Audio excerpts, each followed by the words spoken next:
Olá a todos, boa noite. Eu sou Pedro Moreira da Silva, sou designer na DRI. A DRI, para quem não conhece, é uma consultora internacional de origem portuguesa. E eu acho que sou o único designer que vem cá falar hoje. Portanto, não vou falar de programação, não se preocupem. Ou então preocupem-se, porque é só desenhos. Pronto. Queria, antes de mais, agradecer a todos por estarem aqui presentes. Queria agradecer à Edith por organizar este evento fantástico e também agradecer aos meus colegas oradores por terem vindo hoje falar sobre o Responsive Web Design. Eu venho falar sobre desenhar sistemas. Não é especificamente sobre Responsive Web Design,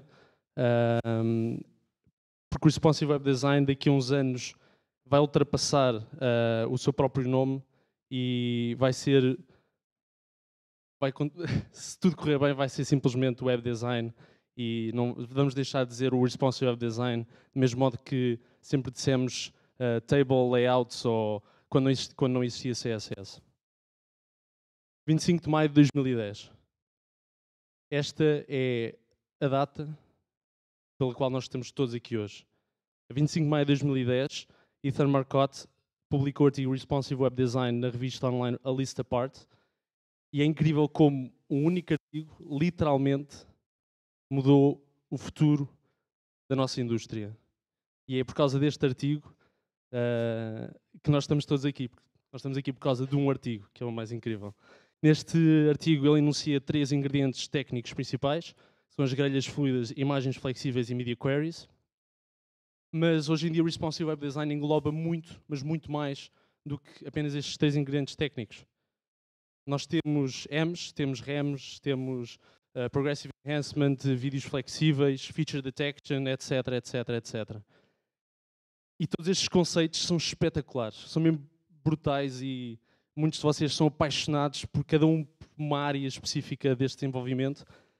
E temos focado desde o início no desenvolvimento destes conceitos, porque é aquilo que está mais à mão, é aquilo que nós conseguimos mais facilmente tocar, não temos que saltar por cima de barreiras de gestão, não temos que saltar por cima de designers, não é? Basta abrir um editor de texto, já estamos a resolver estes desafios. Mas eu não venho falar sobre nada disso. Pronto, desculpem, eu não venho mesmo falar sobre nada disso, porque para mim isto é a ponta do iceberg. O que me entusiasma realmente é o resto do iceberg. São deliverables, são profissionais, são workflows, são equipas, são clientes, são um milhão de outras coisas, não tem nada a ver com desenvolvimento. Não que não seja espetacular, mas não é aquilo que me tira o sono. Okay? Estes são os desafios que não estão à vista, este é o resto do iceberg. E estes elementos, que são os elementos de um projeto web, há muitos outros, mas estes são um exemplo. A flexibilidade destes elementos assenta sobre 5 princípios: eficiência, consistência, comunicação, educação e colaboração.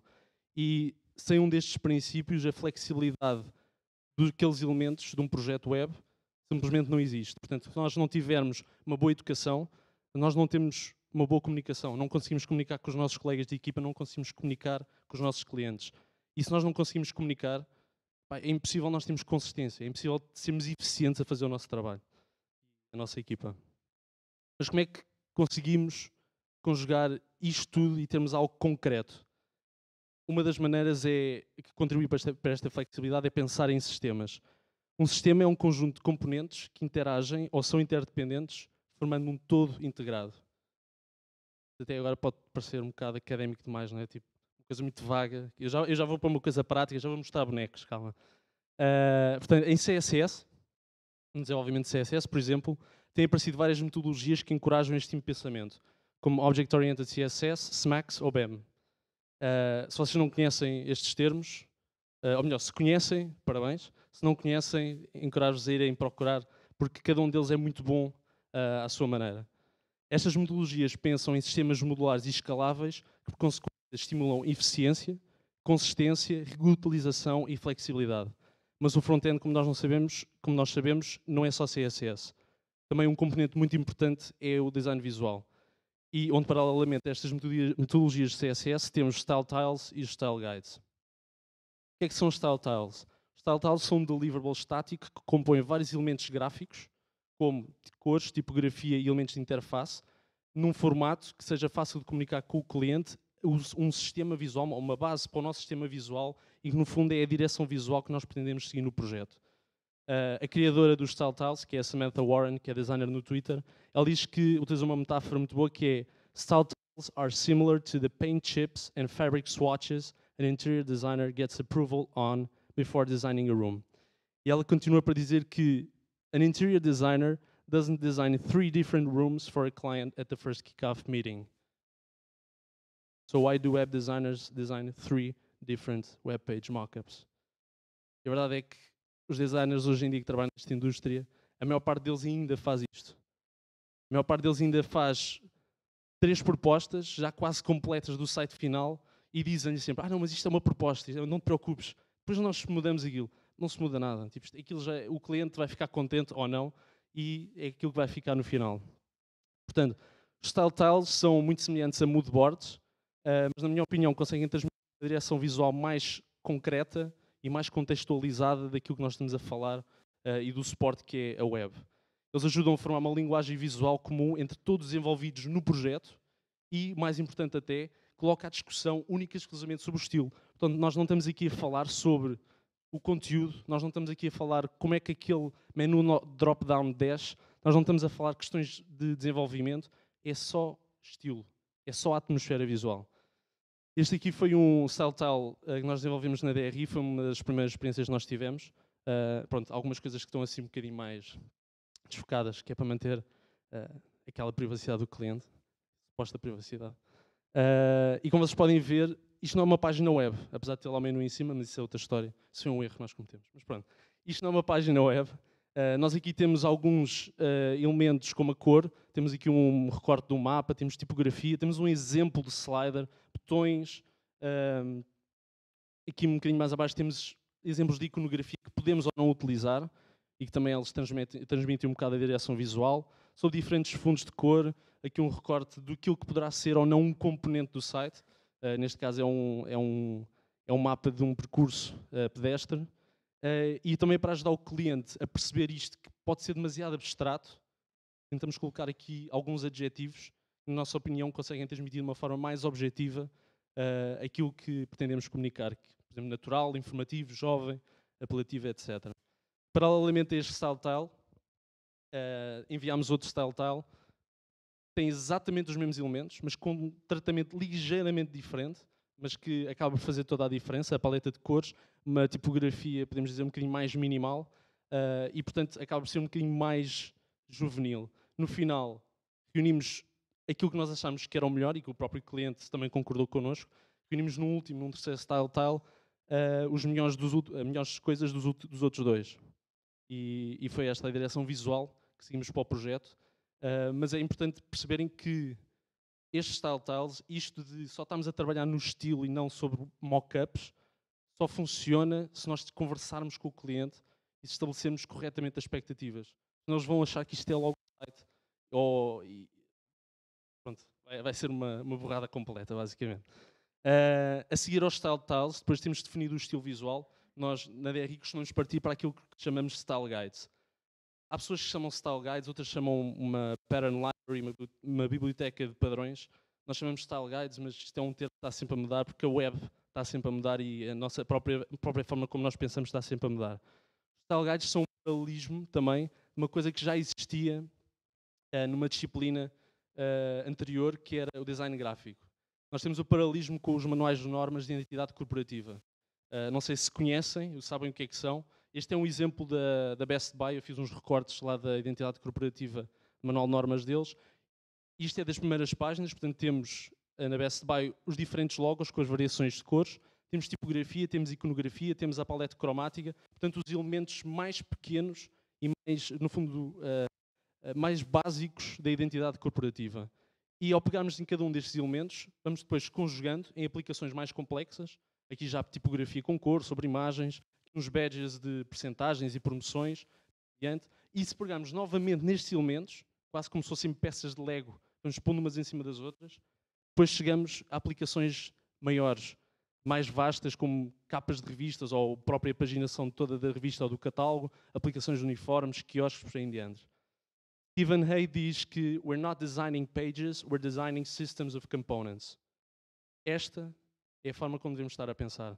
tanto na parte de design como na parte de desenvolvimento. A parte de desenvolvimento, sobretudo de back-end, já faz isso há muitos, muitos anos.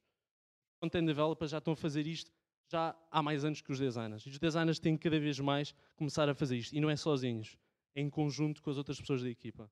Mas já vamos ver isso mais à frente.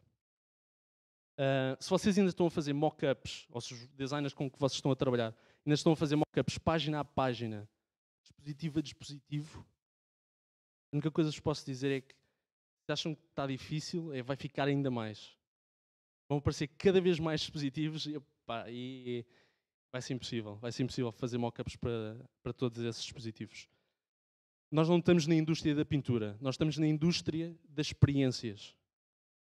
E para conceber experiências flexíveis na web, nós temos que as conceber sobre sistemas flexíveis, como a própria web o é.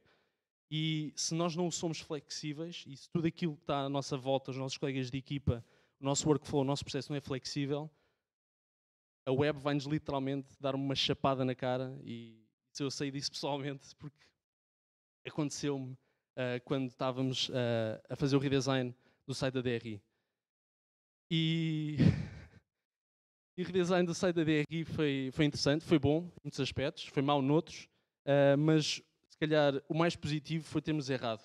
O mais positivo foi, e há coisas que no final não ficaram como nós queríamos, como é óbvio, sempre a busca da perfeição, mas o importante é que nós, a meio do processo, conseguimos aperceber-nos daquilo que estávamos a fazer mal e alterámos o próprio processo a meio, porque sabíamos que aquilo não ia a lado nenhum. Isto aqui são mock-ups que eu fiz. Basicamente pegámos nos dois pontos do espectro daquilo que nós considerámos os breakpoints, ou no fundo das resoluções para que tínhamos de estar a desenhar, mobile e widescreen, ou super widescreen, ou o que quiserem. E num exercício puro masoquismo, eu desenhei todas as páginas em mobile e widescreen, todos os tipos de página. Pronto, não me vou alongar muito mais, pronto, percebem claramente porque é masoquismo. E cada vez que era preciso fazer uma alteração na tipografia, cada vez que era preciso alterar uma cor, um componente, no header era preciso adicionar mais um item, qualquer coisa, por mais pequena que fosse, tínhamos que alterar em todos, porque isto não está no browser, isto não é alterar no CSS e está feito. Portanto, logo a partir daí vimos que não estava a funcionar. Então o que fizemos foi passar para só dois documentos, ou duas perspectivas do mesmo documento, a que chamámos um baseline template, onde na vista mobile desenhámos e concebemos todos os componentes e todo o seu comportamento, H1s, Ps, parágrafos, listas, botões, formulários, sliders, etc, etc, etc. E fizemos exatamente a mesma coisa para o widescreen, também com tudo. Aquilo que fazia parte do site. E daqui em diante, tendo este documento baseline, a única coisa que tivemos de fazer foi, ok, temos estes dois pontos de espectro, mobile e widescreen. Eu peguei num caderno ou num whiteboard e, em conjunto com a equipa, começámos a definir e simplesmente a desenhar rapidamente aquilo que nós achámos que fazia mais sentido entre estes dois breakpoints acontecer. Portanto, os wireframes, mais ou menos, ou os bosses daquilo que ia acontecer, desenhámos e passámos aos developers e, no fundo, o que eles tinham que fazer no final era pegar nestas peças de Lego e pôr nos sítios corretos. Era tão simples quanto isso. Pronto, é muito simples, mas não correu assim tão bem como eu estou a explicar, não é? Depois podem ver o site se quiserem. Mas no projeto seguinte, o importante foi que nós, a meio deste projeto, mudámos a nossa forma de pensar, a nossa forma de agir, e no projeto seguinte fomos ainda mais longe. E seguimos aquilo que Stephen Hay já tinha dito, e foi literalmente componentize that shit. E foi partir desde, como eu vos mostrei no Best Buy, a unidade de medida mais pequena do nosso sistema, e que na web todos sabemos, é a tipografia. Portanto, nós no projeto seguinte pegámos na tipografia, em todos os estilos e todos os elementos HTML que um editor do site poderia colocar,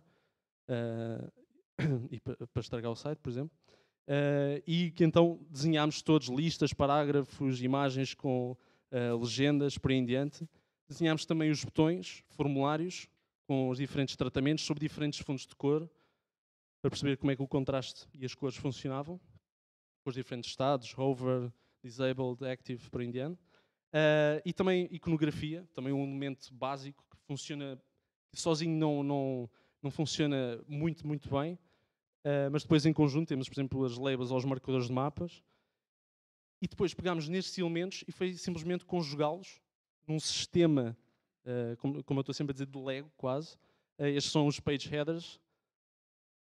Desenhámos, já tem a tipografia, já tem a iconografia, já tem botões. Temos, por exemplo, também aqui um componente mais complexo, que se subdivide em outros componentes, que é, por exemplo, uma grelha, sugestões de atividades para natureza e ambiente. E agora este aqui é o meu favorito, que é uma ficha técnica de um percurso, mas eu acho que este acaba por ser aquilo que eu me diverti mais a fazer. E que aqui já tem todos os elementos, portanto eu não tive de estar a reinventar a roda, e todos os estilos que foram utilizados para os botões, para a tipografia, já existiam e já tinham sido desenvolvidos antes até de eu começar a desenhar isto. Portanto, depois foi tão simples como pôr as classes e quase que por magia isto funcionou. Portanto, isto é pensar no design visual como um sistema. E ao estruturarmos o nosso trabalho deste modo, estamos a contribuir para que um todo mais coerente, com mais sentido e, por consequência, com mais qualidade. Mas tudo aquilo que eu vos mostrei pode ser feito no Photoshop, não é? Isto não é responsive, não é interativo, não está no browser. Essa é a parte mais difícil, esse é o momento em que nós nos encontramos hoje, em que os designers fazem isto, mas nós não sabemos como é que devemos de pôr logo imediatamente isto no browser. O problema com o design visual e a implementação do front-end é normalmente são feitos separadamente e sequencialmente. O designer vai lá para a sua caverna, não é? Para a sua cave, e faz uma cena mesmo brutal, como estava aqui o Rodrigo a dizer, as cenas em flash com os ícones mesmo personalizados, e isto vai mesmo funcionar muito bem, não vai? Não vai fazer nada bem. Porque depois ele mostra aquilo ao developer, o developer não foi consultado, portanto muitas das decisões ficam sobre os ombros do developer quando ele está a desenvolver. Estou a ouvir aqui everyday, não é? Everyday, pronto, everyday. E quase isto é como se tratasse de uma corrida de estafetas. Portanto, um faz o seu trabalho, vai a correr, passa o outro já nem sabe o que é que tem na mão, ok, eu vou ter que fazer isto, e acaba por fazer, e muitas das coisas perdem-se pelo caminho, perdem-se na tradução, por assim dizer, e as decisões muito importantes acabam por ficar sobre os ombros das pessoas que vão desenvolver. As decisões sobre experiência de utilização ficam normalmente sobre os developers.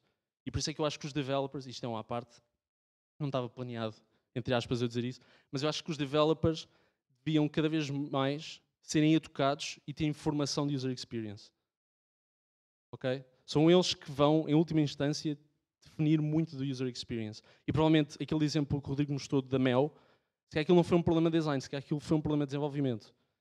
É óbvio que nós não podemos dar a culpa e pôr a culpa em pessoas, acho que cada um tem a sua parte da culpa, mas no final a pessoa que vai pôr aquilo a funcionar é o developer. Pronto, depois a seguir já me podem matar, ok? Portanto, nós temos que colocar cada vez mais designers e developers a colaborar e a trabalhar em simultâneo. Conceber sistemas de design visual e de front-end em simultâneo e de colocar as nossas ideias, lá está aquilo dos designers fazerem a sua coisa na cave, depois voltarem, aquilo é brutal, até funcionar.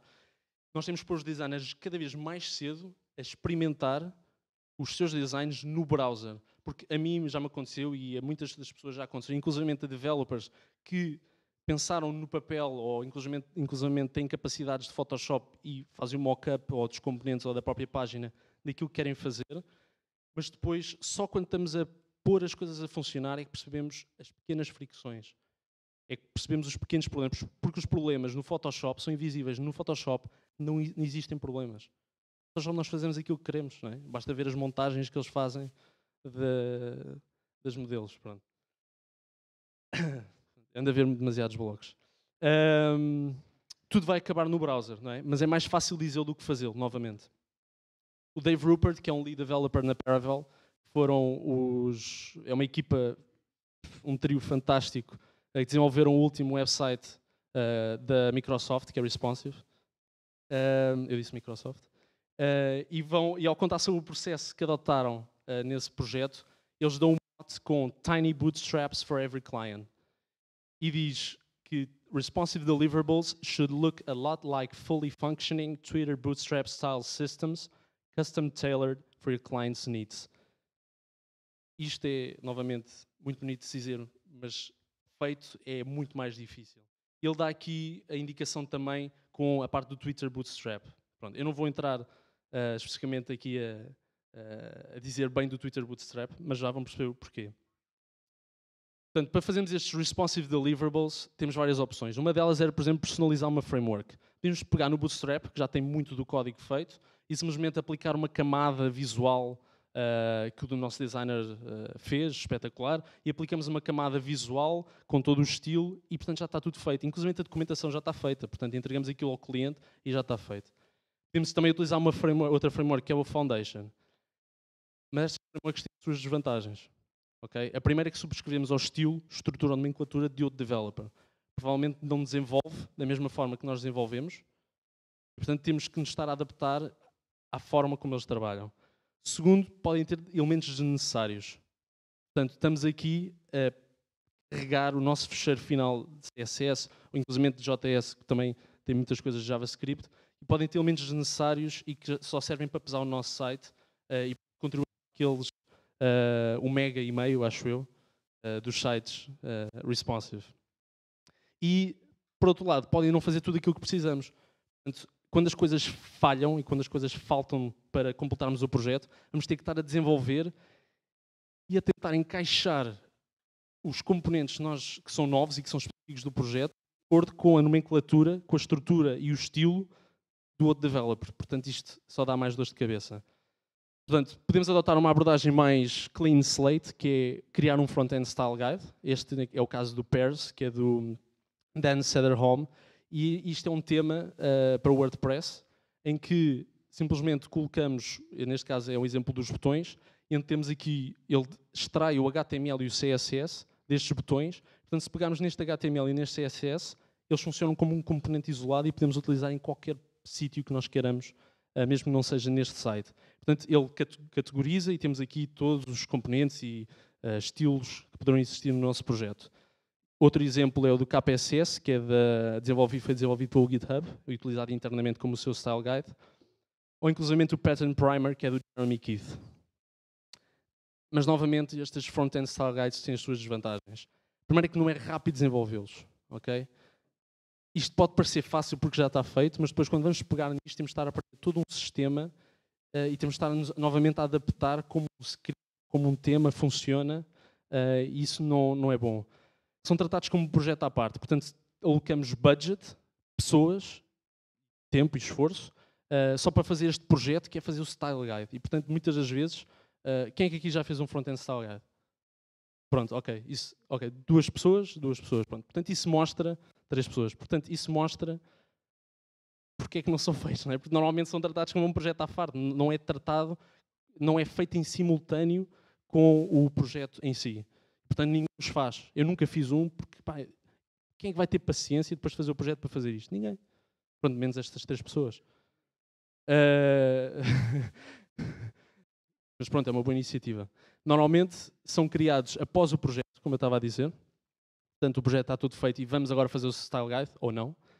São geralmente demasiado abstratos, portanto nós vimos ali aqueles botões, vimos ali aqueles elementos, mas nós não percebemos como é que eles se conjugam para formar páginas, para formar templates, para formar elementos maiores. Eles não se conjugam entre si, eles são apenas elementos separados e num universo mais vasto do projeto. São úteis apenas para designers e developers. Os clientes não utilizam isto. Eles nem sequer nem sabem o que é que isto é e não percebem porque é que isto está a ser feito. Os gestores de conteúdo, as pessoas que vão gerir o conteúdo, isto também não lhes interessa. Os arquitetos de informação, isto não lhes interessa. Os estrategas de conteúdo também não lhes interessa isto para nada. É só para designers e para developers. São muitas vezes incompletos ou desatualizados. Portanto, nós acabamos de fazer o projeto, se calhar já está desatualizado. Vamos atualizar um estilo ou vamos criar um novo componente porque o cliente assim o entendeu no site em produção, mas depois o front-end está desatualizado, o front-end style guide. Vamos perder tempo a ir atualizar outra vez. Não é? E falta de sentido de estrutura. Está tudo muito espalhado e não percebemos como é que umas coisas se encaixam em cima das outras. Nós conseguimos ver uma estrutura, por exemplo, simplesmente uma construção Lego. Nós percebemos a estrutura daquilo porque são peças que se constroem em peças um bocadinho maiores. Depois essas peças se conjugam com outras peças para construir um todo e uma construção completa. Portanto, nós precisamos de um método sustentável, integrado, colaborativo, atualizado e estruturado. E felizmente, hoje, já temos uma ferramenta que nos permite fazer isto tudo, que é o Pattern Lab. Pronto. Quem é que daqui conhece o Pattern Lab? Ok, 3 pessoas, 4, pronto. Ok, portanto, ainda bem que se calhar que eu vim explicar o que é e mostrar, porque se calhar assim conseguimos que cada vez mais pessoas utilizem. E atenção que eu estou a dar o exemplo do Pattern Lab e não quer dizer que seja especificamente o Pattern Lab que eu estou aqui a publicitar, entre aspas.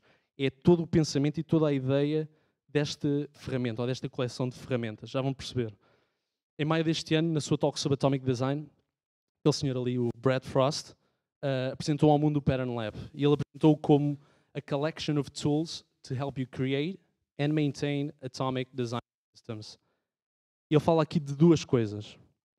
Uma coleção de ferramentas e de design atómico. Em primeiro lugar, uma coleção de ferramentas. O Pattern Lab tem várias ferramentas. O Pattern Lab tem um viewport resizer, para não termos que andar assim a arrastar o browser, como eu estou sempre a fazer no meu dia-a-dia de trabalho, estou sempre a fazer assim. E também tem um sistema de live reload integrado. Nós podemos utilizar o nosso à parte, mas ele já tem um sistema de live reload integrado. Mas para mim, essencialmente, o Pattern Lab é um gerador de sites estáticos que constrói interfaces juntando as peças Lego do nosso sistema para formar templates e páginas. Em segundo lugar, é uma ferramenta de anotação e documentação. Portanto, somos capazes de anotar e documentar as nossas interfaces durante o processo de design e desenvolvimento para explicar e para comunicar essas decisões a todos os envolvidos. Portanto, aos próprios designers saberem porque é que os developers fizeram aquilo daquela forma, os designers comunicarem com os developers, comunicarem com os clientes, comunicarem com toda a gente. Portanto, está lá tudo anotado e documentado. Código e a própria intenção, a própria explicação do porquê daquilo estar feito daquela maneira e de existir. Em segundo lugar, temos Atomic Design. O que é Atomic Design? Pronto, isto pode ser assim um bocado estranho. Eu estou a falar aqui de design atómico. Isto é um bocado... Devem pensar que o gajo é maluco. Pronto, Atomic Design é uma abordagem que estes senhores, que é o Brad Frost e o Brad Molson, seguiram para desenvolver esta ferramenta e que eles não reinventaram a roda, ok? É simplesmente uma nomenclatura que eles utilizaram para explicar esta abordagem ao design e ao desenvolvimento de sistemas. Portanto, como nós podemos aqui ver, nós temos átomos, se transformam em moléculas, se transformam em organismos, depois se transformam em templates, se transformam em páginas. Ok? Vou mostrar isto concretamente a seguir e pronto, já estou com pouco tempo, mas vou acelerar. Antes de continuarmos, devo dizer que não é importante seguirmos religiosamente esta metodologia. Podem concordar, podem discordar com ela. O importante é perceber que devemos desenhar e conceber sistemas, tanto na parte de design como de front-end. Só por uma questão de simplicidade, eu vou explicar e mostrar-vos o que é o Pattern Lab com esta metodologia e a pensar com esta nomenclatura de Atomic Design. Isto é a página principal do Pattern Lab, lá no site de exemplo. Vocês podem visitar aqui em baixo, demo.pattern-lab.info, se quiserem. É responsive, como é óbvio. Isto é a página principal do Pattern Lab. É feio de propósito. Isto não é um UI framework, não é o Bootstrap, não é o Foundation. E é de propósito assim para nós podermos personalizá-lo e podermos fazer dele o que nós quisermos. Na barra superior nós temos ali algumas ferramentas. No canto superior esquerdo temos então aquela organização que eu vos mostrei, átomos, moléculas, organismos, etc. Por exemplo, dentro de átomos nós temos os elementos, como eu disse, a unidade de medida mais pequena do nosso sistema. Temos elementos HTML, temos imagens, temos listas. Por exemplo, dentro das imagens temos coisas que, isto é o que ele já tem out of the box, nós podemos apagar, podemos alterar o que fazermos, mas que são importantes. Normalmente nós utilizamos isto em todos os projetos, não é? Nós temos um logo, nós temos formato 4x3, 16x9, quadrado, avatar, temos ícones. Portanto, são estes elementos básicos que só por si não funcionam, mas funcionam em conjunto com outros elementos que estão à volta dele para lhes dar contexto, para lhes dar significado. A seguir temos as moléculas, que no fundo é a aglutinação destes átomos. Já temos coisas um bocadinho mais vastas, texto, layout, blocos, mídia. Se carregarmos aqui na parte de navegação, vemos os elementos que compõem a navegação. Portanto, temos átomos, que no fundo devem ser só links. Temos aqui botões em baixo para fazer tabs, temos paginação, temos footer, breadcrumbs, primary navigation. E depois nos organismos conjugamos estas moléculas e estes átomos para formar coisas maiores. Temos a parte já ainda mais vasto, artigos, comentários, componentes, secções. Portanto, já não estamos a falar aqui de texto, já não estamos a falar de imagens, já não estamos a falar daquela citação, daquele span, daquele small, daqueles elementos mais pequenos. Por exemplo, dentro do global temos o header e o footer, em que se virmos, temos já aqui a conjugar outros elementos que já tínhamos visto, aquele primary navigation que vimos na página anterior, na molécula de navegação. Isto pega-se. Na molécula de navegação, temos ali então do lado direito, já temos aqui um logo, já temos o footer, e tudo aquilo que vocês estão aqui a ver existe num sistema de, não sei se estão familiarizados ou não, mas de includes ou de partials, como quiserem falar. Portanto, temos ficheiros que são separados e que são uma molécula, e depois simplesmente com um pedaço de código inserimos dentro de um organismo e por aí em diante, e vamos construindo toda esta cadeia que se auto-atualiza quando alteramos o ficheiro de origem.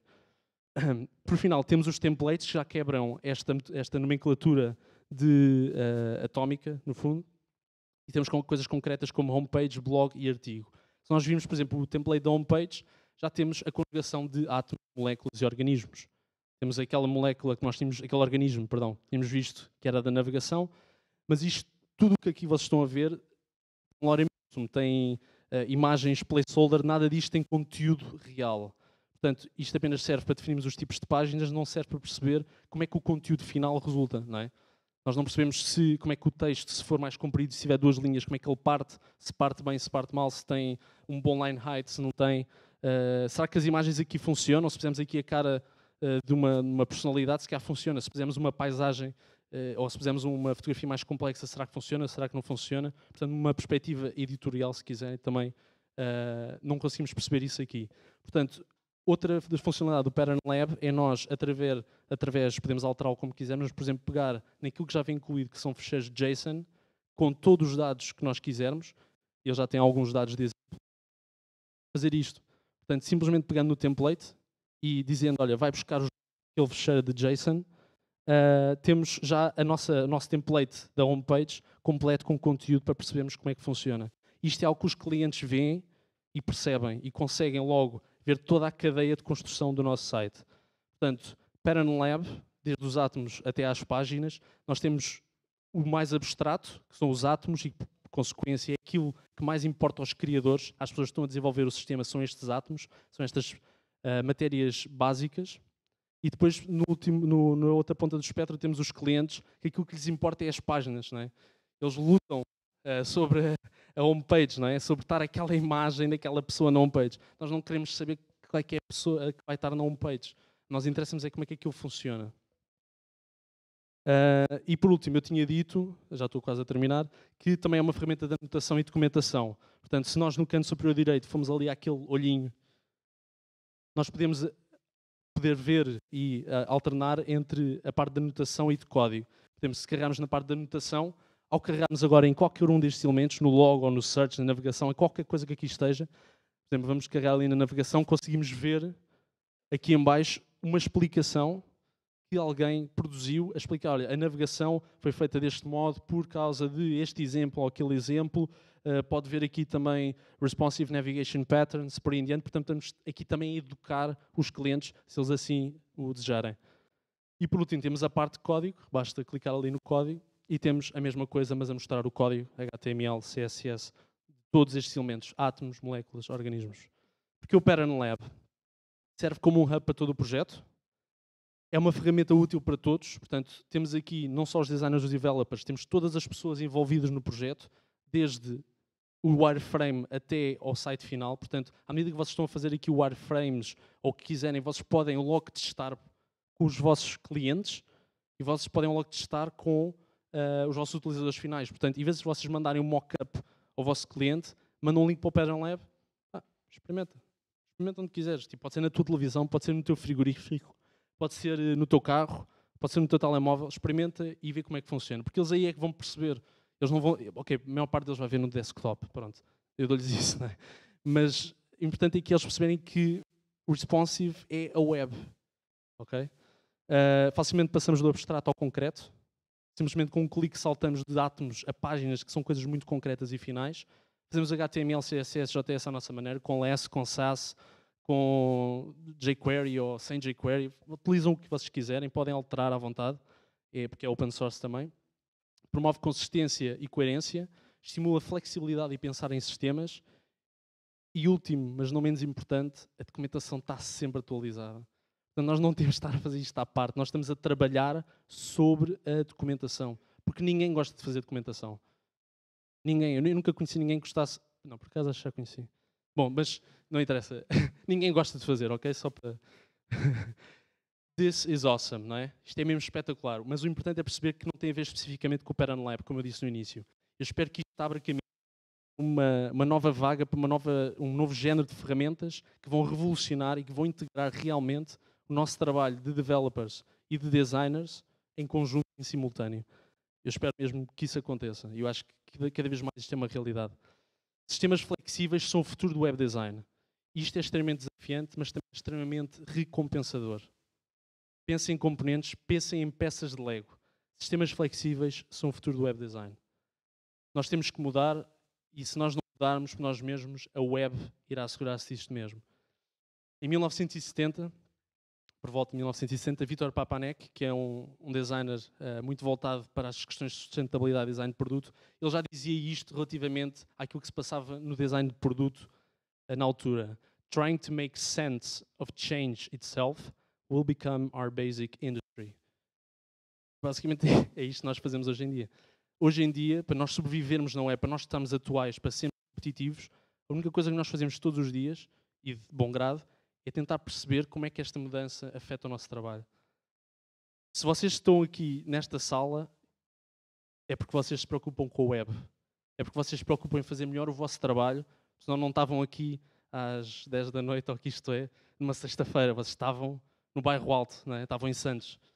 Pronto, não estou a dizer que não estão a fazer bem, estão a fazer bem, mas...